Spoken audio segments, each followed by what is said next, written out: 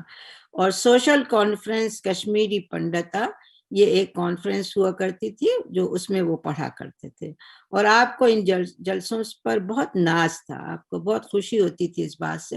کہ ہم لوگ اس طرح کا جلسہ کرتے ہیں اور کشمیری لوگ سب اکٹھے ہوتے ہیں. تو اس میں انہوں نے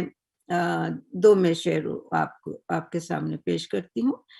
کہ وہ کہتے ہیں کہ ہے گل مقصود سے پر گلشن کشمیر آج، دشمنی نا اتفاقی سبزہ بیگانہ ہے. سبزہ بیگانہ وہ اردو شاعری میں سبزہ کہتے ہیں دھوپ کو، گھاس کو. تو کیونکہ وہ اکیلا ایسا رہتا ہے نا تو اس کو اکیلا سمجھتے ہیں. تو کہتے ہیں ہمارے یہاں پر اس شعر کا مطلب یہ ہے کہ کشمیر میں کے لوگوں کے بیچ میں نہ دشمنی ہے نہ اتفاق ہے کسی بات کا. ہم لوگ جو ہے نا ایک طرح سے ہم ایک مقصد کو لے کے اور ہم گل کی طرح سے کھلتے ہیں. اور اسی کے آگے ایک اور ہے کہ ہے جو روشن بزم قومی ترقی کا چراغ، ہے نا، کہ بھئی قوم میں ترقی ہونی چاہیے، ہمیشہ کچھ نہ کچھ تبدیلی، کچھ نہ کچھ ترقی ہونی چاہیے. تو ہے جو روشن بزم قومی ترقی کا چراغ، دل فدا ہر ایک کا اس پر صورت پروانہ ہے. ٹھیک ہے. پھر 16 سال کی عمر میں آپ نے نظم جلوہ صبح لکھی جو بہت اچھی نظم ہے. آپ نے ہر طرح کے موضوع پر، ہے نا، ہر طرح کے سبجیکٹ پر نظمیں لکھی ہیں. برسات، درد دل، گائے، اس طرح سے بہت سارے ایسے تو موضوع ہیں. اور پھر آپ نے ذاتی نظمیں بھی لکھی ہیں جیسے گنگا پرشد ورما پہ، گوپال کرشن گوکھلے پر، ہے نا.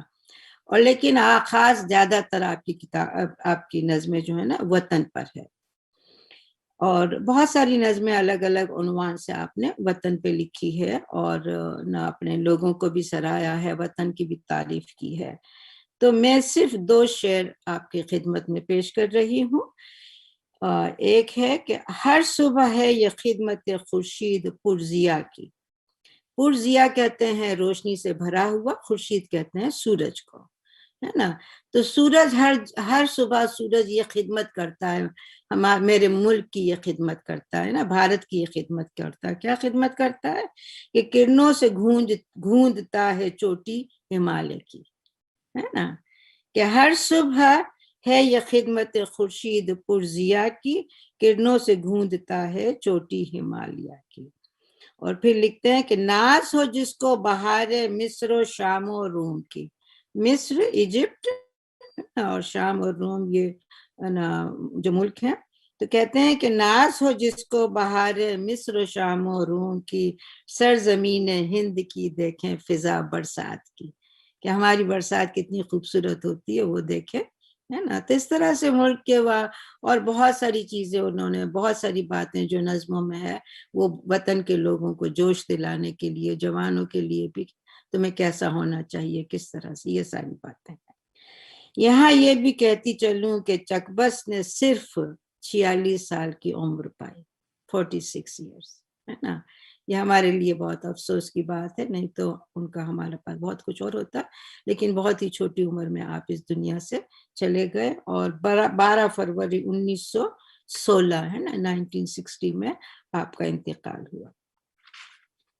یہ تھوڑا سا میں نے ذکر آپ کو چکبست کی زندگی کا، ہے نا، اور ان کا ادب میں جو بھی ان کا کنٹریبیوشن جو رہا ہے اس پہ میں نے تھوڑا آپ کی روشنی ڈالی ہے. اب ہم جس مقصد کے لیے آج جمع ہوئے ہیں نا، رامائن کی نظم میں آپ کے سامنے پیش کرتی ہوں. تو اس کے بارے میں آپ کو یہ کہنا چاہوں گی کہ پنڈت برج نارائن چکبست نے رامائن کے کئی سین لکھے ہیں،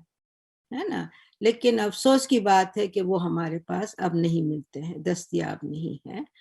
اور وہ 1906 میں، ہے نا، 1906 میں وہ یہ شائع ہوئی تھی، یہ نظم شائع ہوئی تھی. اور جو میں سنا رہی ہوں اس میں 2 سین ہیں، ہے نا. تو پہلے میں یہ ہے کہ رام چندر کے قصے سے تو آپ سب واقف ہیں نا، تو اس کو میں کچھ نہیں کہہ رہی. تو پہلا سین جو ہے وہ یہ ہے کہ رام اپنے ابا دشرتھ سے ودا ہو کے اب ماں سے ودا ہونے جا رہے ہیں.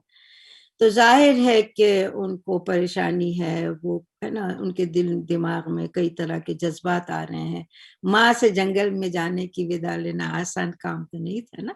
تو کچھ جو جذبات ان کے ہیں، جو رام پہ گزر رہی ہے اس کا ذکر ہے، اور ادھر جو ماں کے حالات ہے اس کا ذکر ہے. اور پھر اس کے بعد انہوں نے دونوں ماں اور بیٹے کے بیچ میں جو گفتگو ہوتی ہے، جو بات ہوتی ہے نا، اس کا ذکر کیا ہے، بڑے خوبصورت انداز میں کیا ہے. ٹھیک ہے، تو میں تو سماعت فرمائے رامان.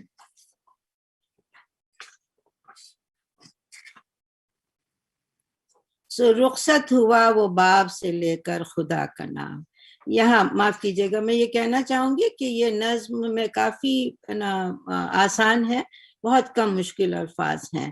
سو میں کوشش کروں، میں کہیں کہیں ہوا تو میں کہہ دوں گی، ورنہ یہ ہے کہ میں بیچ بیچ میں معنی نہیں بتاؤں گی، ورنہ وہ پھر نا پڑھنے کا تسلسل جاتا رہتا ہے نا. تو آپ لوگ اگر کچھ نوٹ کرنا چاہیں تو نوٹ کر لیں، اور پھر بعد میں ہم اس پہ بات کر سکتے ہیں. ٹھیک ہے، اب میں شروع کرتی ہوں کہ رخصت ہوا وہ باب سے لے کر خدا کا نام، راہ وفا کی منزل اول ہوئی تمام. منظور تھا وہ ماں کی زیارت کا اہتمام، منظور تھا وہ ماں کی زیارت کا اہتمام، دامن سے اشک پہنچ کے دل سے کیا کلام. اظہار بے کسی سے ستم ہوگا اور بھی، دیکھا ہمیں اداس تو غم ہوگا اور بھی. سو دل کو سنبھالتا ہوا آخر وہ نو نہال، خاموش ماں کے پاس گیا صورت خیال.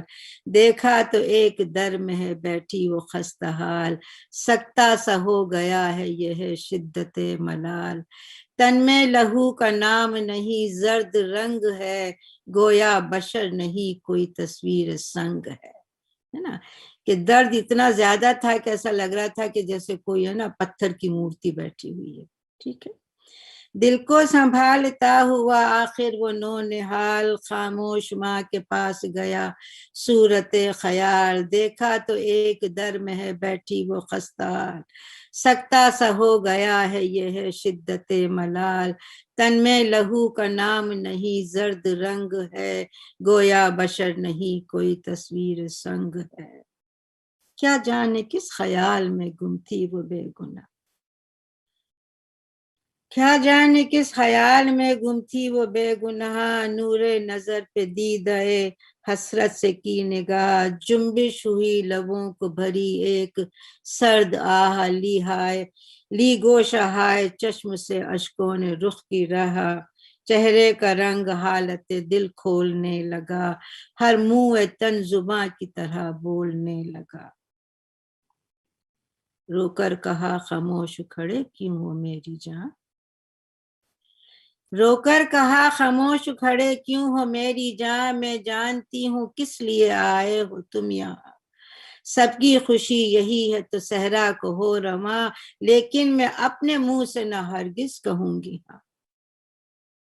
سب کی خوشی یہی ہے تو صحرا کو ہو رواں، لیکن میں اپنے منہ سے نہ ہرگز کہوں گی ہاں. کس طرح بن میں آنکھوں کے تارے کو بھیج دوں، جوگی بنا کے راج دلارے کو بھیج دوں. کس طرح بن میں آنکھوں کے تارے کو بھیج دوں، جوگی بنا کے راج دلارے کو بھیج دوں. اور دنیا کا ہو گیا ہے یہ کیسا لہو سفید، دنیا کا ہو گیا ہے یہ کیسا لہو سفید، اندھا کیے ہوئے ہے زر و مال کی امید. یہاں پر کیکئی کی طرف اشارہ ہے نا، کہ دنیا کا ہو گیا ہے یہ کیسا لہو سفید، اندھا کیے ہوئے ہے زر و مال کی امید. انجام کیا ہے کوئی نہیں جانتا یہ بید، سوچے بشر تو جسم ہو لرزاں مثال بید، سوچے بشر تو جسم ہو لرزاں مثال بید. لکھی ہے کیا حیات ابد ان کے واسطے، کیا یہ ہمیشہ ہمیشہ کے لیے زندہ رہیں گے. لکھی ہے کیا حیات ابد ان کے واسطے، پھیلا رہے ہیں جال یہ کس دن کے واسطے. لیتی کسی غریب کے گھر میں اگر جنم، لیتی کسی غریب کے گھر میں اگر جنم، ہوتے نہ میری جان کو سامان یہ بہم. تم میرے لال تھے مجھے کس سلطنت سے کم، خوش ہوں میں کوئی پھونک دے اس تخت و تاج کو، خوش ہوں میں کوئی پھونک دے اس تخت و تاج کو، تم ہی نہیں تو آگ لگاؤں گی راج کو، تم ہی نہیں تو آگ لگاؤں گی راج کو۔ کن کن ریاضتوں سے گزارے تھے ماہ و سال، دیکھی تمہاری شکل جب اے میرے نو نہال، پورا ہوا جو بیاہ کا ارمان تھا کمال، آفت یہ آئی مجھ پہ ہوئے جب سفید بال، چھٹتی ہوں ان سے جوگ لیا جن کے واسطے، کیا سب کیا تھا میں نے اسی دن کے واسطے، چھٹتی ہوں جس سے جوگ لیا جس کے واسطے، کیا سب کیا تھا میں نے اسی دن کے واسطے، سرزد ہوئے تھے مجھ سے خدا جانے کیا گناہ، سرزد ہوئے تھے مجھ سے خدا جانے کیا گناہ، مجدار میں جو یوں میری کشتی ہوئی تباہ، آتی نظر نہیں کوئی امن و اما کی راہ، اب یہاں سے کوچ ہو تو عدم میں ملے پناہ، تقصیر میری خالق عالم بحل کرے، تقصیر میری خالق عالم بحل کرے، آسان مجھ غریب کی مشکل اجل کرے۔ سن کر زباں سے ماں کی یہ فریاد درد خیز، سن کر زباں سے ماں کی یہ فریاد درد خیز، اس خستہ جاں کے دل پہ چلی، اس خستہ جاں کے دل پہ چلی غم کی تیغ تیز، عالم یہ تھا قریب کہ آنکھیں ہوں اشک ریز، عالم یہ تھا قریب کہ آنکھیں ہوں اشک ریز، لیکن ہزار ضبط سے رونے سے کی گریز، سوچا یہی کہ جان سے بے کس گزر نہ جائے، سوچا یہی کہ جان سے بے کس گزر نہ جائے، ناشاد ہم کو دیکھ کے ماں اور مر نہ جائے، پھر عرض کی یہ مادر ناشاد کے حضور، پھر عرض کی یہ مادر ناشاد کے حضور، مایوس کیوں ہے آپ علم کا ہے کیا وفور، صدمہ یہ شاق عالم پیری میں ہے ضرور، لیکن نہ دل سے کیجیے صبر و قرار دور، ہے نا، کہ صدمہ یہ عالم پیری، صدمہ یہ شاق عالم پیری میں ہے ضرور، لیکن نہ دل سے کیجیے صبر و قرار دور، شاید خزاں سے شکل عیاں ہو بہار کی، شاید خزاں سے شکل عیاں ہو بہار کی، شاید خزاں سے شکل عیاں ہو بہار کی، کچھ مصلحت اسی میں ہو پروردگار کی، یہ جول یہ فریب یہ سازش یہ شور و شر، ہونا جو ہے سب اس کے بہانے ہے سر بسر، اسباب ظاہری ہے نہ ان پر کریں نظر، اسباب ظاہری ہے نہ ان پر کریں نظر، کیا جانے کیا ہے پردہ قدرت میں جلوہ گر، اور خاص اس کی مصلحت کوئی پہچانتا نہیں، خاص اس کی مصلحت کوئی پہچانتا نہیں، منظور کیا ہے اس کو کوئی جانتا نہیں۔ پھر آگے رام کہتے ہیں کہ راحت ہو یا کہ رنج، خوشی ہو کہ انتشار، واجب ہر ایک رنگ میں ہے شکر کردگار، واجب ہر ایک رنگ میں ہے شکر کردگار، تم ہی نہیں ہو کشتہ نے رنگ روزگار، ماتم کا دیگ میں دہر کے لاکھوں ہیں سو کبار، اور سختی سہی نہیں کہ اٹھائی کڑی نہیں، دنیا میں کیا کسی پہ مصیبت پڑی نہیں، سختی سہی نہیں کہ اٹھائی کڑی نہیں، دنیا میں کیا کسی پہ مصیبت پڑی نہیں، اس سے بھی بڑھ کے دیکھے ہیں دنیا نے انقلاب، اس سے بھی بڑھ کے دیکھے ہیں دنیا نے انقلاب، جس سے کہ بے گناہوں کی عمریں ہوئیں، جس سے کہ بے گناہوں کی عمریں ہوئیں خراب، پیری مٹی کسی کا مٹا شباب، پیری یعنی بڑھاپا، شباب جوانی، پیری مٹی کسی کا مٹا شباب، کچھ بن نہیں پڑا جو نصیبے بگڑ گئے، وہ بجلیاں گری کہ بھرے گھر اجڑ گئے، کچھ بن نہیں پڑا جو نصیبے بگڑ گئے، وہ بجلیاں گری کہ بھرے گھر اجڑ گئے، اور یہ شعر یہ بند ملاحظہ ہو کہ پڑتا ہے جس غریب پہ رنج و محن کا بار، پڑتا ہے جس غریب پہ رنج و محن کا بار، کرتا ہے اس کو صبر عطا آپ کردگار، مایوس ہو کہ ہوتے ہیں انسان گنہگار، مایوس ہو کہ ہوتے ہیں انسان گنہگار، یہ جانتے نہیں وہ ہے دانا روزگار، انسان اس کی راہ میں ثابت قدم رہے، انسان اس کی راہ میں ثابت قدم رہے، گردن وہی ہے امر رضا میں جو خم رہے، اور آپ کو تو کچھ بھی نہیں رنج کا مقام، اور آپ کو تو کچھ بھی نہیں رنج کا مقام، بعد سفر وطن میں ہم آئیں گے شاد کام، ہوتے ہیں بات کرنے میں 14 برس تمام، ہے نا؟ رام بھی کیسی بات کرتے ہیں، اور وہ بھی ماں سے کہتے ہیں کہ ہو اور آپ کو تو کچھ بھی نہیں رنج کا مقام، بعد سفر وطن میں ہم آئیں گے شاد کام، ہوتے ہیں بات کرنے میں 14 برس تمام، اور قائم امید ہی پہ ہے دنیا ہے جس کا نام، قائم امید ہی پہ ہے دنیا ہے جس کا نام، اور یوں کہیں بھی رنج کہیں بھی رنج بلا سے مفر نہیں، کیا ہوگا 2 گھڑی میں کسی کو خبر نہیں، کیا ہوگا 2 گھڑی میں کسی کو خبر نہیں، اپنی نگاہ ہے کرم کار ساز پر، اپنی نگاہ ہے کرم کار ساز پر، صحرا چمن بنے گا ہے وہ مہرباں اگر، جنگل ہو یا پہاڑ، جنگل ہو یا پہاڑ، سفر ہو کہ ہو خضر، رہتا نہیں وہ حال سے بندوں کے بے خبر، رہتا نہیں وہ حال سے بندوں کے بے خبر، اس کا کرم شریک اگر ہے تو غم نہیں، رام کہتے ہیں کہ اس کا کرم شریک اگر ہے تو غم نہیں، دامان دشت دامن مادر سے کم نہیں، ٹھیک ہے؟ تو یہاں رام اپنی بات ختم کرتے ہیں، اور اب ماں کا جواب سنیے،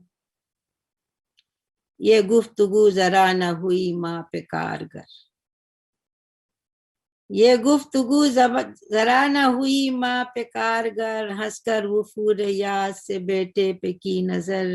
چہرے پہ یوں ہنسی کا نمایاں ہوا اثر، جس طرح چاندنی کا ہو شمشان میں گزر، کیا خوب کہا ہے کہ چہرے پہ یوں ہنسی کا نمایاں ہوا اثر، جس طرح چاندنی کا ہو شمشان میں گزر، پنہا جو بے کسی تھی، پنہا جو بے کسی تھی وہ چہرے پہ چھا گئی، جو دل کی مردنی تھی نگاہوں میں آ گئی، پھر یہ کہا کہ میں نے سنی سب یہ داستاں، پھر یہ کہا کہ میں نے سنی سب یہ داستاں، لاکھوں برس کی عمر ہو دیتے ہو ماں کو گیان، لاکھوں برس کی عمر ہو دیتے ہو ماں کو گیان، لیکن جو میرے دل کو ہے درپیش امتحان، بچے ہو اس کا علم نہیں تم کو بے گماں، بچے ہو اس کا علم نہیں تم کو بے گماں، اس درد کا شریک تمہارا جگر نہیں، اس درد کا شریک تمہارا جگر نہیں، کچھ مامتا کی آنچ کی تم کو خبر نہیں، کچھ مامتا کی آنچ کی تم کو خبر نہیں، آخر ہے عمر میں ہے یہ میرا وقت واپسی، آخر عمر ہے یہ میرا وقت واپسی، کیا اعتبار آج ہوں دنیا میں کل نہیں، لیکن وہ دن بھی آئے گا اس دل کو ہے یقین، لیکن وہ دن بھی آئے گا اس دل کو ہے یقین، سوچو گے جب کہ روتی تھی کیوں مادر حزین، اولاد جب کبھی تمہیں صورت دکھائے گی، اولاد جب کبھی تمہیں صورت دکھائے گی، فریاد اس غریب کی تب یاد آئے گی، ان آنسوؤں کی قدر تمہیں کچھ ابھی نہیں، ان آنسوؤں کی قدر تمہیں کچھ ابھی نہیں، باتوں سے جو بجھے یہ وہ دل کی لگی نہیں، لیکن تمہیں ہو رنج یہ میری خوشی نہیں، جاؤ سدھارو خوش رہو میں روکتی نہیں، جاؤ سدھارو خوش رہو میں روکتی نہیں، دنیا میں بے حیائی سے زندہ رہوں گی میں، پالا ہے تم کو میں نے تو دکھ بھی سہوں گی میں، پالا ہے تم کو میں نے تو دکھ بھی سہوں گی میں، نشتر تھے رام کے لیے یہ حرف آرزو، نشتر خنجر کی طرح سے چبھنا، نشتر تھے رام کے لیے یہ حرف آرزو، دل ہل گیا سرکنے لگا جسم سے لہو، سمجھے جو ماں کے دین کو، سمجھے جو ماں کے دین کو ایمان و آبرو، سننی پڑے اسے یہ خجالت کی گفتگو، کچھ بھی جواب بن نہ پڑا، کچھ بھی جواب بن نہ پڑا، فکر و غور سے قدموں پہ ماں کے گر پڑا آنسو کے طور سے، قدموں پہ ماں کے گر پڑا آنسو کے طور سے، اور طوفان آنسوؤں کا زباں سے ہوا نہ بند، طوفان آنسوؤں کا زباں سے ہوا نہ بند، رک رک کے اس طرح، رک رک کے اس طرح ہوا گویا وہ درد مند، پہنچی ہے مجھ سے آپ کے دل کو اگر گزند، پہنچی ہے مجھ سے آپ کے دل کو اگر گزند، مرنا مجھے قبول ہے جینا نہیں پسند، جو بے وفا ہے مادر ناشاد کے لیے، دوزخ یہ زندگی ہے اس اولاد کے لیے، ہے دور اس غلام سے خودرائی کا خیال، ایسا گما بھی ہو یہ میری نہیں مجال، گو 100 برس کی عمر، گو 100 برس بھی عمر کو میری نہ ہو زوال، جو دین آپ کا ہے ادا ہو وہ ہے محال، جو دین آپ کا ہے ادا ہو وہ ہے محال، اور ماں جاتا کہیں نہ چھوڑ کے آپ، جاتا کہیں نہ چھوڑ کے قدموں کے آپ کے، مجبور کر دیا مجھے وعدے نے باپ کے، جاتا کہیں نہ چھوڑ کے قدموں کے آپ کے، مجبور کر دیا مجھے وعدے نے باپ کے، اور آرام زندگی کا دکھاتا ہے سبز باغ، لیکن بہار عیش کا مجھ کو نہیں دماغ، کہتے ہیں جس کو دھرم، کہتے ہیں جس کو دھرم وہ دنیا کا ہے چراغ، ہٹ جاؤں اس روش سے تو کل پر لگے گا داغ، ہٹ جاؤں اس روش سے تو کل میں لگے گا داغ، بے آبرو یہ ونش ہو، بے آبرو یہ ونش نہ ہو یہ ہراس ہے، جس گود میں پلا ہوں مجھے اس کا پاس ہے، بے آبرو یہ ونش نہ ہو یہ ہراس ہے، جس گود میں پلا ہوں مجھے اس کا پاس ہے، بنواس پر خوشی سے جو راضی نہ ہوں گا میں، بنواس پر خوشی سے جو راضی نہ ہوں گا میں، کس طرح منہ دکھانے کے قابل رہوں گا میں، کیوں کر زبان غیر کے طعنے سنوں گا میں، دنیا جو یہ کہے گی تو پھر کیا کروں گا میں، دنیا جو یہ کہے گی تو پھر کیا کروں گا میں، کہ لڑکے نے بے حیائی کو نقش جبیں کیا، کیا بے ادب تھا باپ کا کہنا نہیں کیا، بنواس پر خوشی سے جو راضی نہ ہوں گا میں، کس طرح منہ دکھانے کے قابل رہوں گا میں، کیوں کر زبان غیر کے طعنے سنوں گا میں، دنیا جو یہ کہے گی تو پھر کیا کروں گا میں، کہ لڑکے نے بے حیائی کو نقش جبیں کیا، کیا بے ادب تھا باپ کا کہنا نہیں کیا، تاثیر کا طلسم تھا معصوم کا خطاب، تاثیر کا طلسم تھا معصوم کا خطاب، خود ماں کے دل کو چوٹ لگی سن کے یہ جواب، خود ماں کے دل کو چوٹ لگی سن کے یہ جواب، غم کی گھٹا سے ہٹ گئی تاریک یہ عتاب، چھاتی بھر آئی ضبط کی باقی رہی نہ تاب، چھاتی بھر آئی ضبط کی باقی رہی نہ تاب، سرکا کے پاؤں گود میں سر کو اٹھا لیا، سرکا کے پاؤں گود میں سر کو اٹھا لیا، سینے سے اپنے لخت جگر کو لگا دیا، سینے سے اپنے لخت جگر کو لگا دیا، دونوں کے دل بھر آئے، دونوں کے دل بھر آئے، ہوا اور ہی سما، گنگو جمن کی طرح سے آنسو ہوئے رواں، گنگو جمن کی طرح سے آنسو ہوئے رواں، ہر آنکھ کو نصیب یہ اشک وفا کہاں، ہر آنکھ کو نصیب یہ اشک وفا کہاں، ان آنسوؤں کا مول اگر ہے تو نقد جاں، اس آنسوؤں کا مول اگر ہے تو نقد جاں، ہوتی ہے اس کی قدر فقط دل کے راج میں، ہے نا، ہوتی ہے اس کی قدر فقط دل کے راج میں، ایسا گوہر، گوہر یعنی موتی، ہر آنکھ کو نصیب یہ اشک وفا کہاں، ان آنسوؤں کا مول اگر ہے تو نقد جاں، ہوتی ہے ان کی قدر، یہ آخری شعر ہے، ہوتی ہے ان کی قدر فقط دل کے راج میں، ایسا گوہر نہ تھا کوئی دشرت کے تاج میں، ایسا گوہر نہ تھا کوئی دشرت کے تاج میں۔ بہت بہت شکریہ۔